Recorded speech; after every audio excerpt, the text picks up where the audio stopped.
www.attableek.com, the reviver of Iman. بسم الله الرحمن الرحيم. الحمد لله نحمده ونستعينه ونستغفره ونؤمن به ونتوكل عليه ونعوذ بالله من شرور أنفسنا ومن سيئات أعمالنا. من يهده الله فلا مضل له ومن يضلله فلا هادي له. ونشهد أن لا إله إلا الله وحده لا شريك له ونشهد أن سيدنا مولانا محمدا عبده ورسوله صلى الله تعالى عليه وعلى آله وصحبه وأتباعه وأزواجه وذرياته وأهل بيته وأهل طاعته أجمعين. أما بعد، باب تحريم تصوير الحيوان في بساط أو حجر أو ثوب أو درهم أو مخدعة أو دينار أو وسادة وغير ذلك، وتحريم اتخاذ الصورة في حائط وستر وعمامة وثوب ونحوها، والأمر بإتلاف الصور.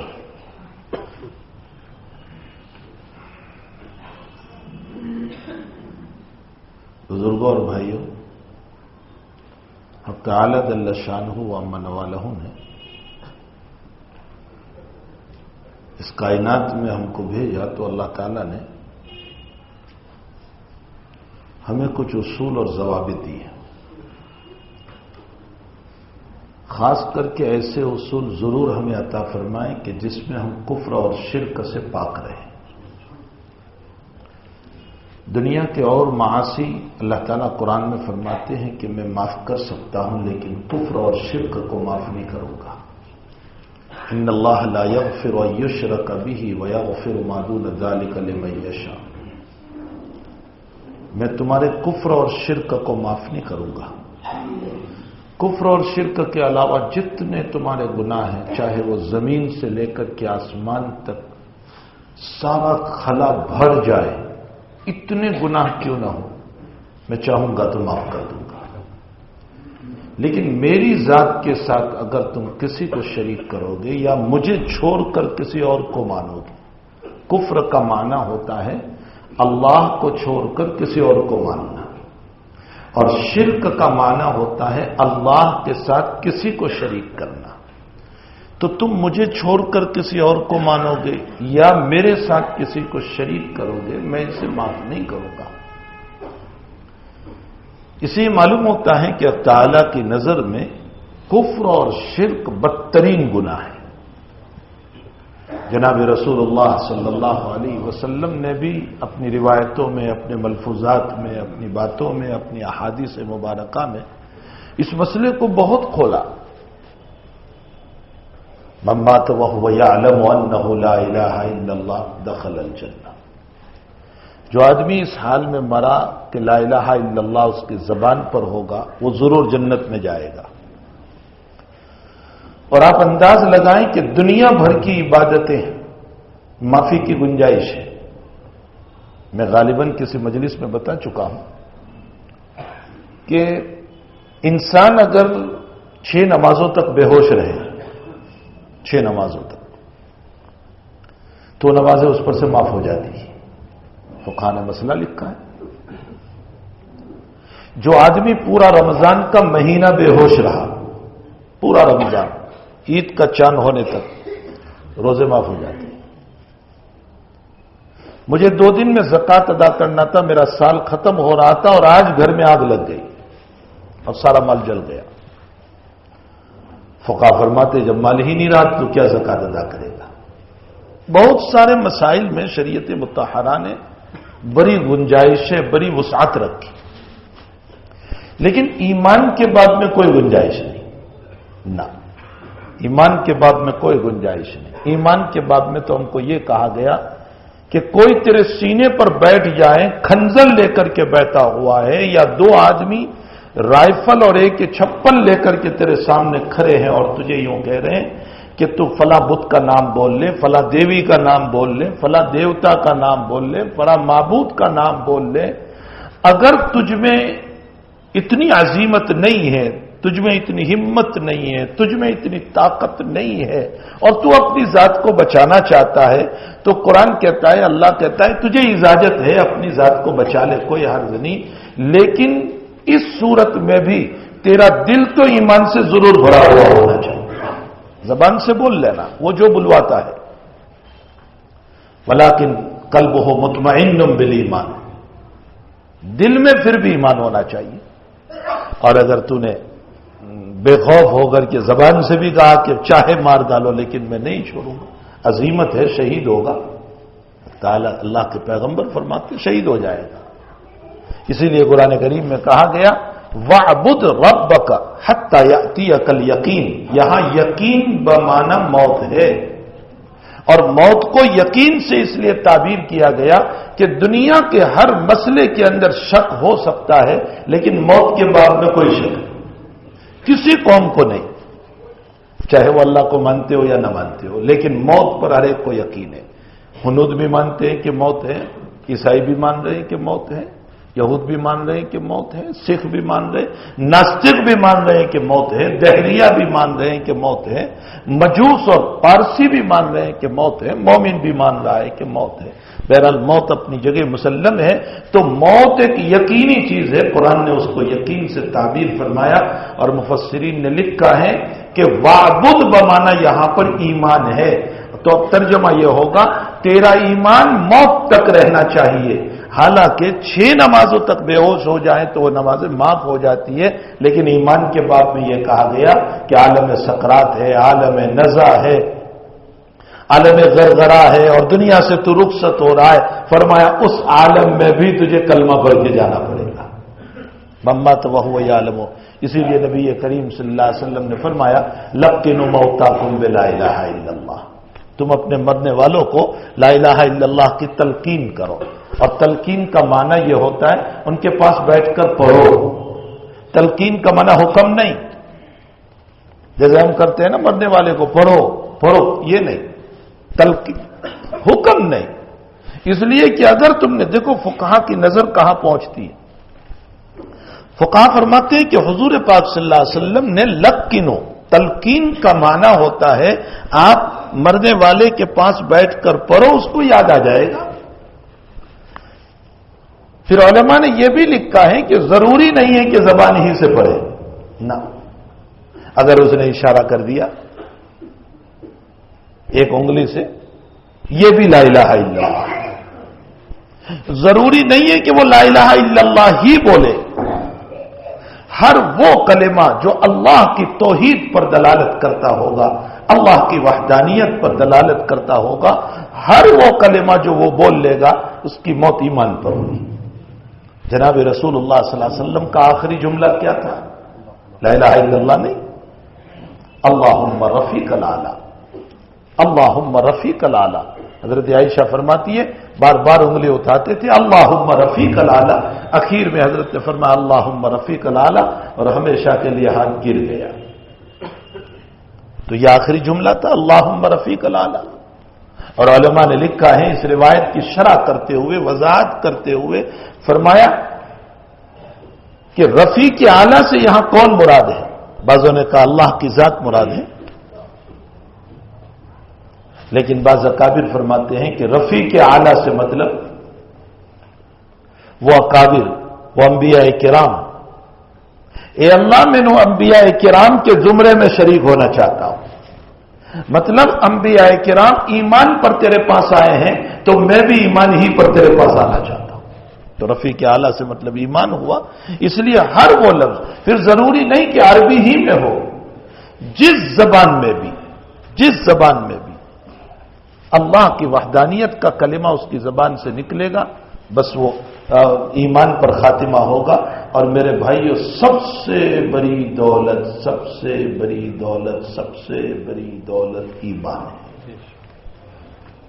قد من اللہ علی المؤمنین اذ بعث فیہم رسولا من انفسہم، اللہ احسان جتا رہا ہے، احسان، ہم نے تم کو ایمان دیا، ہم نے تم کو نبی دیا۔ اور ایک جگہ اللہ تعالیٰ نے احسان جتاتے ہوئے فرمایا قل لا تمنوا علی اسلامکم بل اللہ یمن علیکم ان ہداکم، مجھ پر یہ احسان نہ جتاؤ کہ اللہ ہم تیری عبادت کر رہے ہیں، اللہ کا احسان مانو کہ تمہیں ایمان عطا فرمایا۔ بہت بڑی دولت، بہت بڑی دولت ایمان، اس سے بڑھ کر کوئی دولت ہو ہی نہیں سکتی۔ پیسے نہ ہو کوئی حرج نہیں، بنگلہ نہ ہو کوئی حرج نہیں، گاڑی نہ ہو کوئی حرج نہیں، لیکن ایمان نہ ہو تو دہکتی آگ ہے۔ اور پھر وہ آگ بھی ایسی ہے کہ انہا علیہم موصدہ فی عمد ممددہ، نار اللہ الموقدہ تطلع علی الافئدہ۔ وہ آگ بھی ایسی خطرناک ہے کہ اللہ کہتا ہے دنیا کی آگ جو ہے نا وہ تمہاری جلائی ہوئی ہے، اور جہنم کی آگ اللہ کی جلائی ہوئی ہے۔ نار اللہ، اللہ کی آگ ہے وہ۔ دنیا کی آگ تمہارے بدن کو جلاتی ہے اوپر کو، اور اسی میں مر جاتا ہے انسان۔ فرمایا جہنم کی آگ بدن کو جلاتے جلاتے التی تطلع علی الافئدہ تیرے دل تک پہنچ جائے گی، قلب تک پہنچ جائے گی، لیکن مرے گا نہیں، پھر بھی مرے گا نہیں۔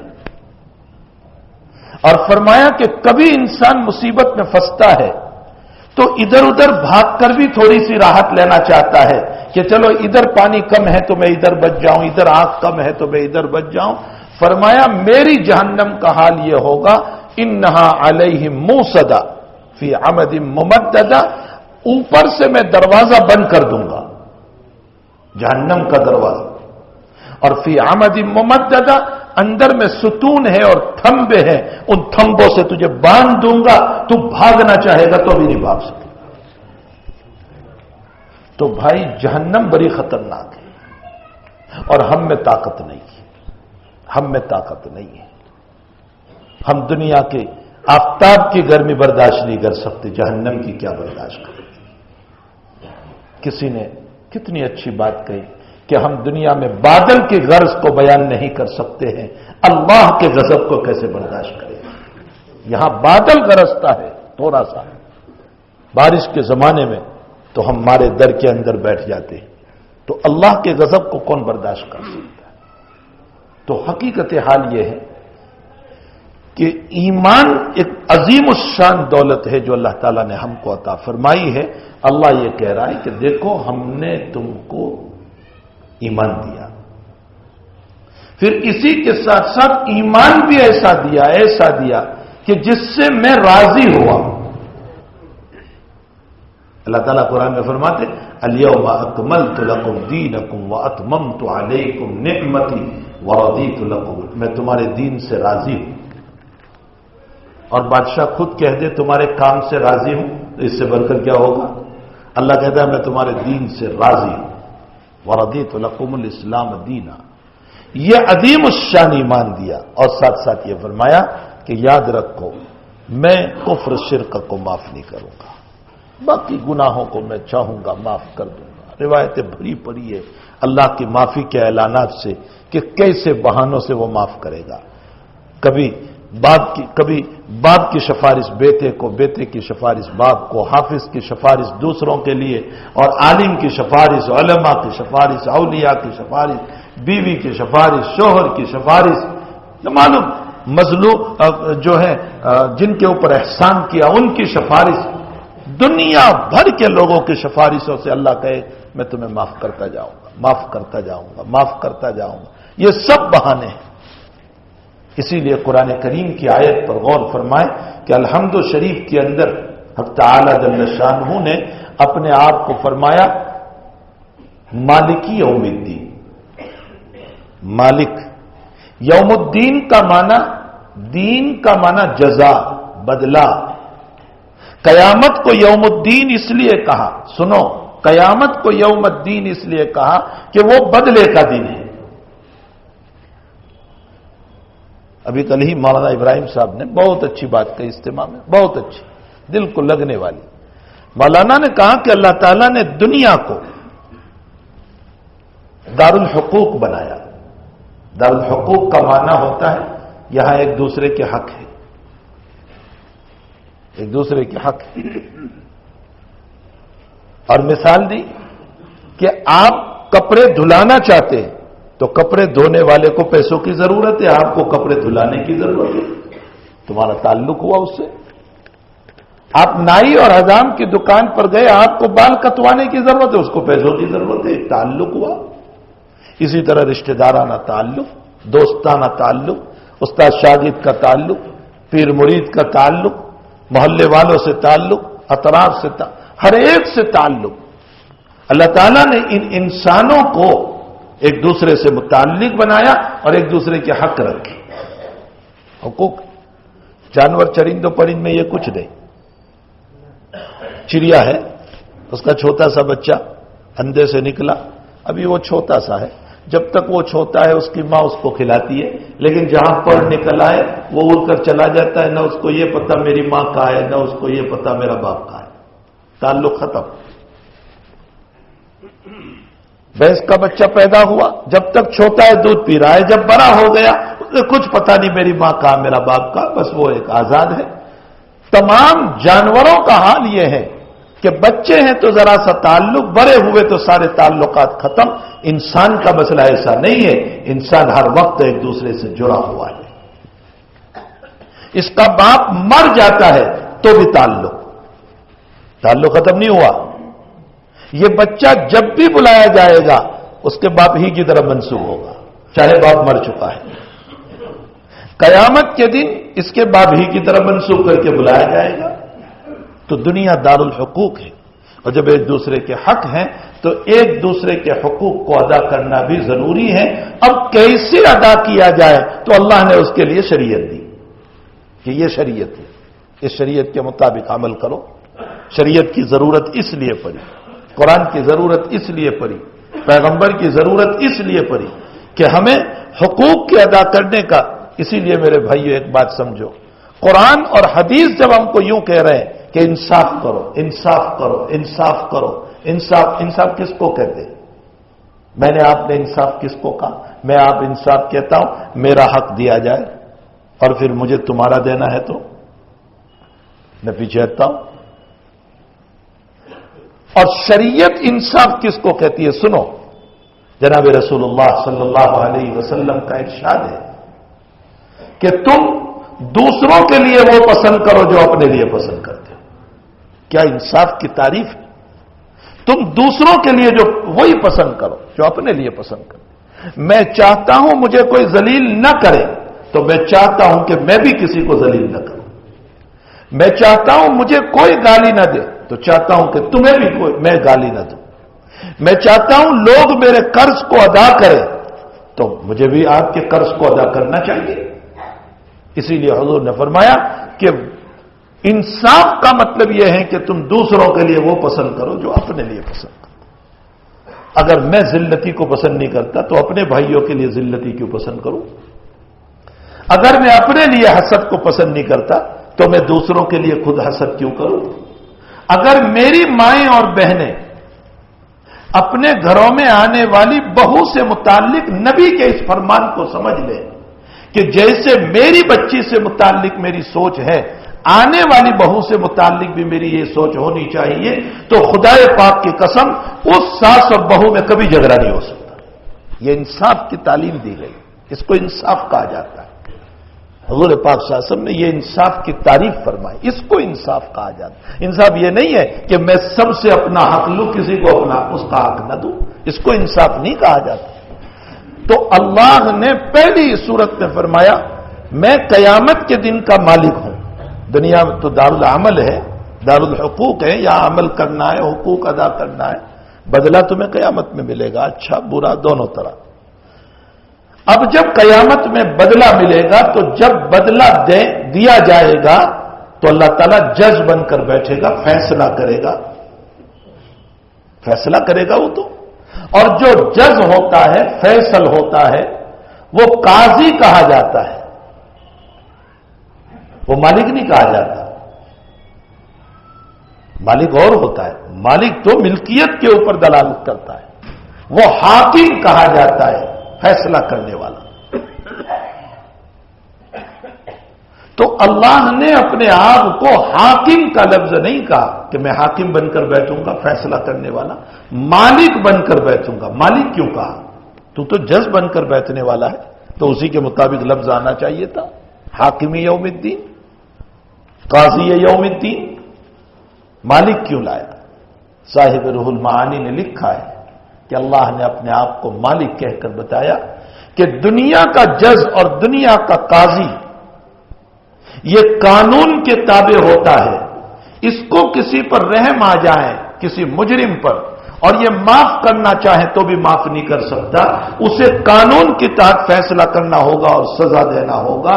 اللہ جل شانہ فرماتے ہیں کہ میں قانون کے تابع قیامت میں نہیں ہوں گا کہ اگر میں کسی کو معاف کرنا چاہوں تو معاف بھی نہ کر سکوں، میں تو قیامت کے دن کا مالک ہوں گا، جس کو چاہوں گا معاف کروں گا، جس کو چاہوں گا سزا دوں گا۔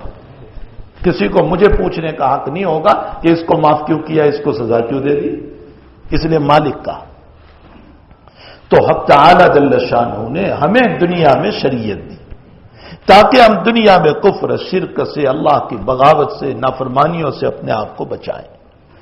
آقا صلی اللہ علیہ وسلم نے ہمیں اصول دیے، ضوابط دیے، قوانین دیے کہ اس کو دیکھو، اس کے مطابق زندگی گزارو۔ اس لیے ایسے اعمال سے بھی ہمیں بچایا گیا جو اعمال آگے چل کر کہیں ہمیں برائیوں میں نہ لے جائے۔ سنو، فقہا نے مسئلہ لکھا ہے کہ دوسری عورت کا بچا ہوا پانی، اپنی عورت کا نہیں، کسی اور کی عورت ہے اور اس نے پانی استعمال کیا تھا وضو اور غسل میں اور پانی بچا ہوا ہے، وہ پانی پاک ہے؟ ناپاک تو ہے نہیں، پانی پاک ہے۔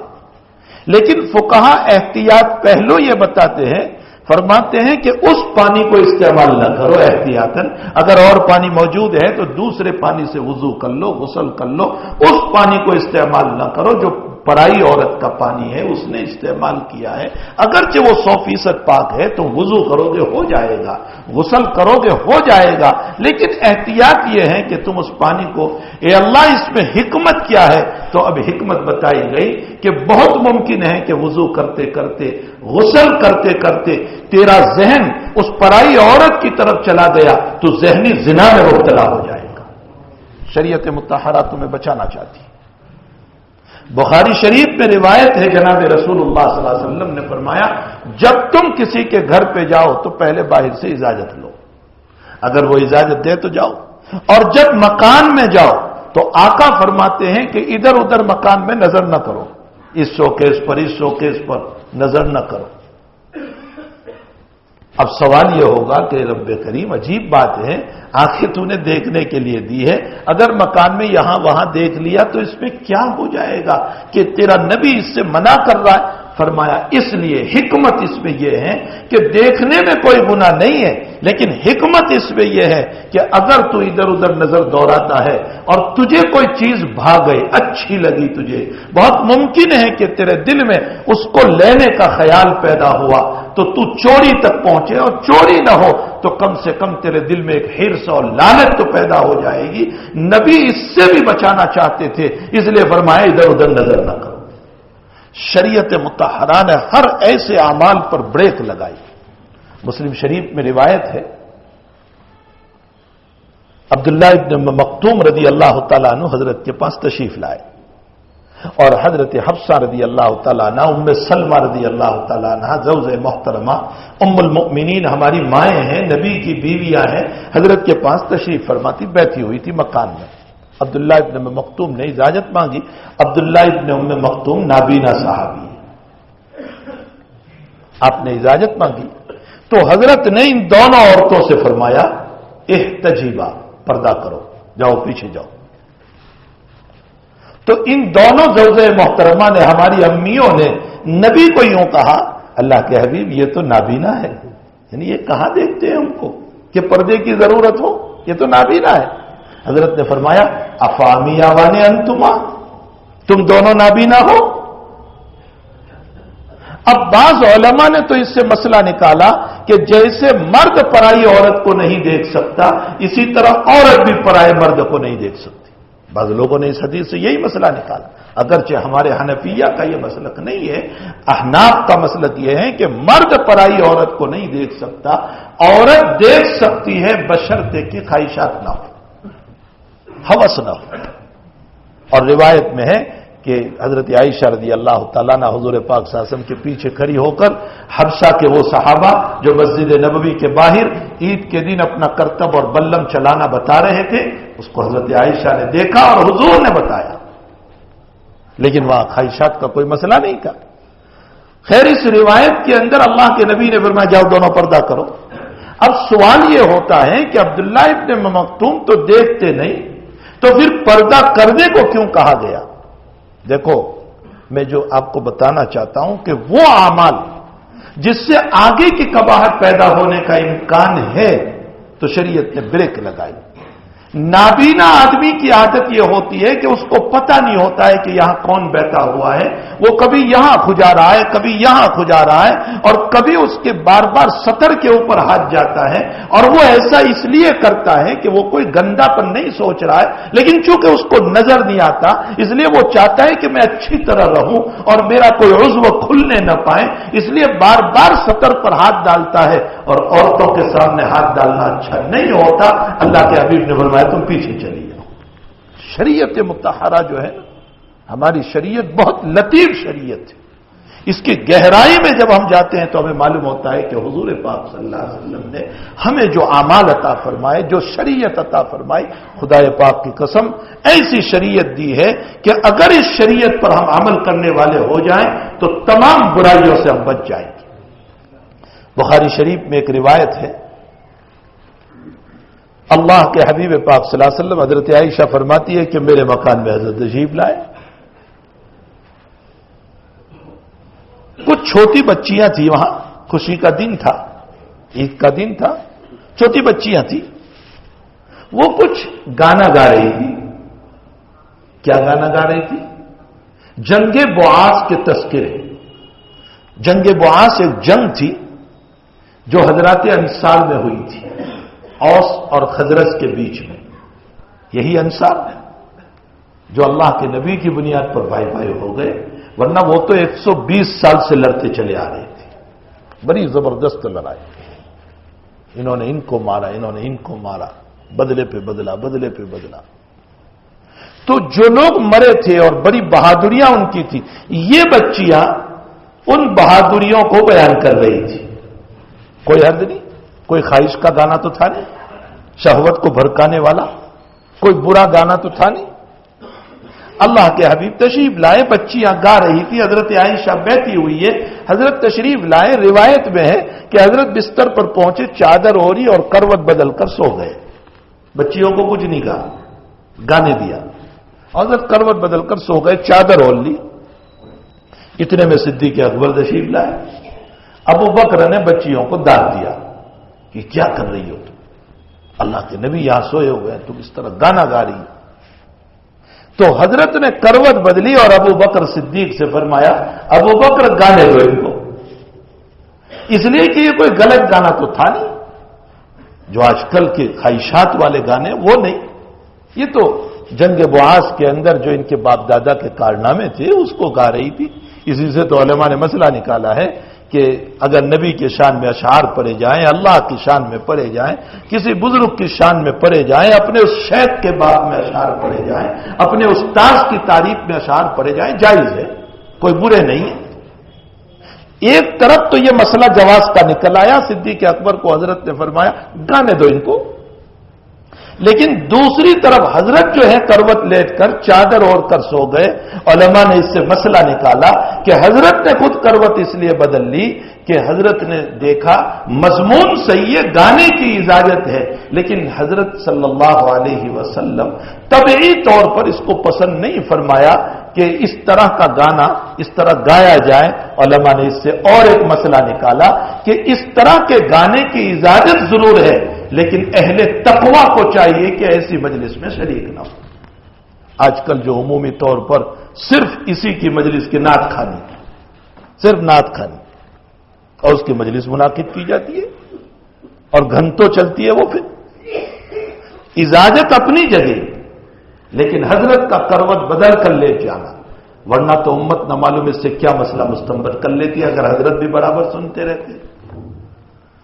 خیر یہ ایک دو میں نے مثالیں اس لیے دی تاکہ آپ کو یہ پتا چلے کہ شریعت مطہرہ ہر ایسا عمل جو آگے چل کر برائی تک پہنچنے والا ہو، اسی لیے روایت میں نبی علیہ السلام نے فرمایا اعلنوا النکاح ولو بالدف، نکاح کا اعلان کرو دھپرا بجا کر۔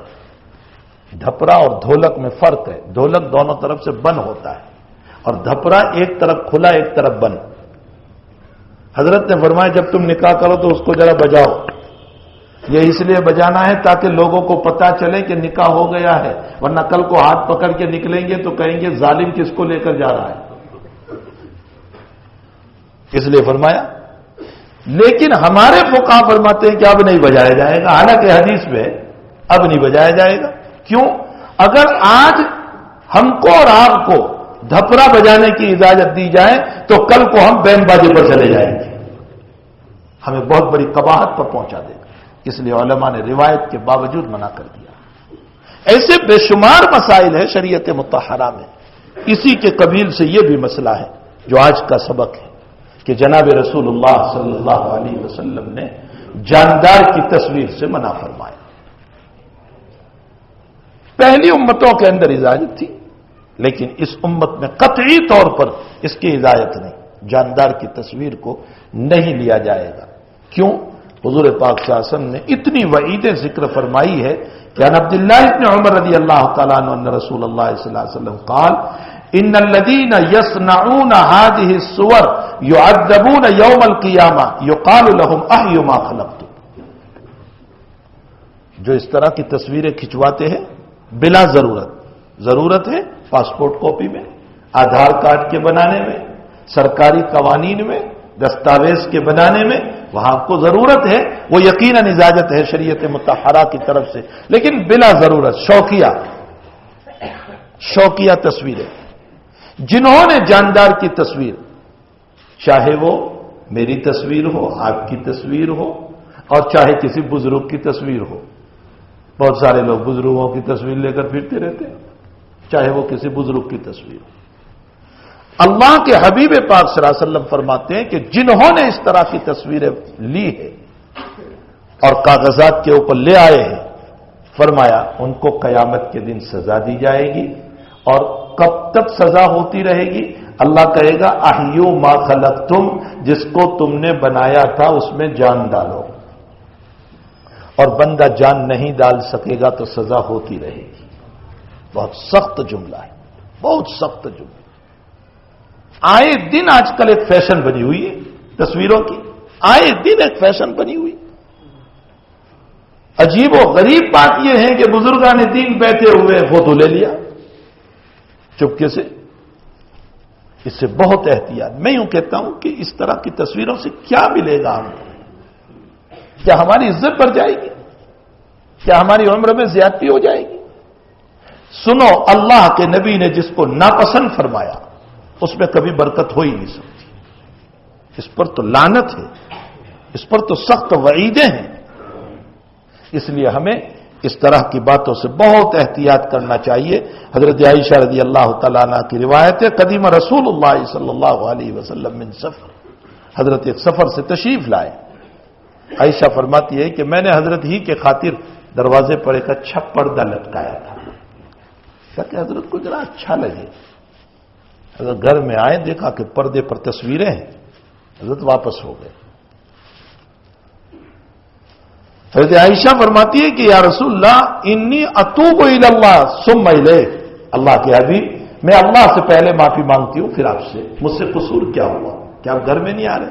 دیکھو یہ بھی معافی مانگنے کا ایک طریقہ ہے کہ جب ہم کسی سے معافی مانگے تو ہم یوں کہیں پہلے میں اللہ سے مانگتا ہوں پھر آپ سے مانگتا ہوں۔ اور اس میں حکمت کیا ہے؟ جب ہم یوں کہیں گے نا کہ پہلے میں اللہ سے مانگتا ہوں پھر آپ سے، تو اللہ کے نام آنے کی وجہ سے سخت دل والا بھی نرم ہو جائے گا۔ انی اتوب الی، میں اللہ سے معافی چاہتی ہوں پھر آپ سے، میرا قصور کیا ہے؟ فرمایا یہ جو پردہ تو نے لٹکایا اس پر تصویریں ہیں، اور تصویر والے مکان میں نبی نہیں آ سکتا، رحمت والا نبی نہیں آ سکتا۔ حضرت عائشہ رضی اللہ تعالیٰ عنہ نے اسی وقت پردہ اتار دیا، اس کو کاٹ دیا اس طرح پر کہ سر جدا، سب ٹکڑے ٹکڑے کر دیے اور ٹکڑے کر کے اس کو تکیے کا غلاف بنا دیا، اس طرح پر کہ تصویریں بالکل نظر ہی نہ آئے۔ ایک اور روایت میں جو آگے آتی ہے، جناب رسول اللہ صلی اللہ تعالی علیہ وسلم فرماتے ہیں، عن عبداللہ ابن عباس رضی اللہ تعالیٰ عنہ قال سمعت رسول اللہ صلی اللہ علیہ وسلم یقول کل مصور فی النار، ہر تصویر بنانے والا جہنم میں جائے، یجعل له بكل صورة صورها نفس فيعذبه في جهنم۔ قال ابن عباس فإن كنت لابد فاعلا فاصنع الشجر وما لا روح فيه۔ فرمایا تصویر بنانے والے جہنم میں جائیں گے۔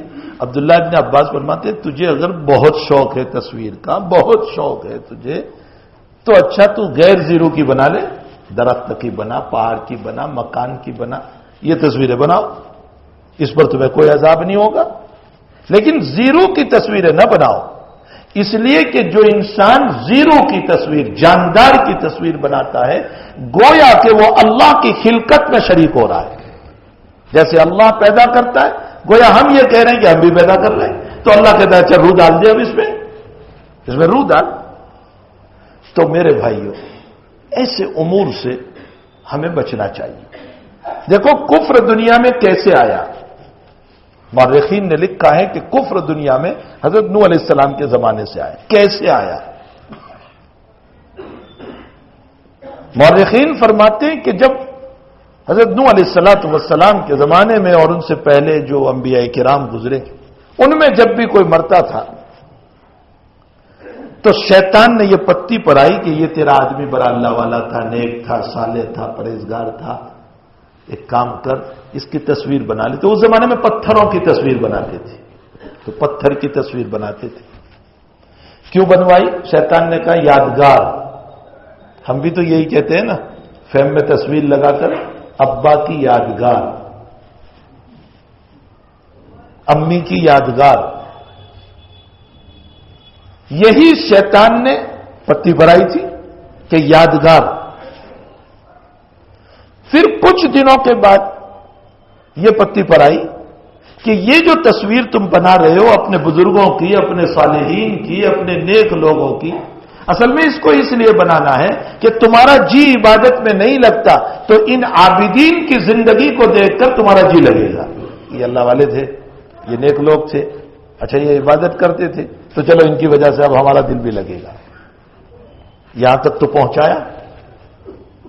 پھر کچھ نسل گزری، کچھ وقت گزرا کہ آنے والی نسل کے دل و دماغ میں یہ ڈال دیا کہ تیرے باپ دادا جو عبادت کرتے تھے نا، وہ اسی کی عبادت کرتے تھے، وہ تو اسی کو سجدہ کرتے تھے۔ اب آنے والی نسل نے اسی کو عبادت کرنا شروع کر دیا، اسی کے سامنے سجدہ کرنا شروع کر دیا، یہ صالحین کی عبادت شروع ہو گئی اور وہیں سے بت پرستی چل پڑی۔ ہماری شریعت میں اسی لیے بریک لگائی گئی کہ آج تم تصویریں بناتے ہو یادگار کے طور پر اور فریم میں رکھتے ہو، کل کو ایسا نہ ہو کہ تمہاری اولاد اس کے اوپر اگر کی بتی جلائے، اس پر فلار چڑھائے، اور اس کے بعد کی اولاد اس کے سامنے نمن کرے اور اس کے بعد کی اولاد اس کے سامنے سجدے کرنے لگ جائے، کفر اور شرک تک پہنچ جاؤ۔ اس لیے ہماری شریعت مطہرہ نے ہر ایسا عمل جو تمہیں کفر اور شرک تک پہنچانے والا ہے، جو برائیوں تک پہنچانے والا ہے، جو رذائل تک پہنچانے والا ہے، جو خبیث اعمال تک پہنچانے والا ہے، ان تمام اعمال پر قرآن اور حدیث نے بریک لگائی تاکہ انسان اپنے قلب کے اعتبار سے صاف ستھرا رہے، پاکیزہ رہے۔ اس لیے یہ سارے مسائل جناب رسول اللہ صلی اللہ علیہ وسلم نے بیان فرمایا۔ اسی کے ساتھ ایک روایت اور آ رہی ہے جس روایت میں ہے کہ اللہ کے حبیب پاک صلی اللہ علیہ وسلم حضرت عائشہ کے مکان میں تشریف لے گئے اور جبریل نے وعدہ فرمایا تھا کہ میں آئندہ کل فلاں وقت پر آؤں گا۔ وہ وقت آ گیا لیکن جبریل امین تشریف نہیں لائے۔ اللہ کے حبیب انتظار فرما رہے، انتظار فرما رہے، انتظار فرما رہے۔ اللہ کے نبی علیہ السلام کے ہاتھ میں عصا تھا، وَكَانَ بِيَدِهِ عَصَا فَطَرَحَ مِن يَدِهِ، نبی علیہ السلام نے یوں عصا کو پھینکا اور یوں فرمایا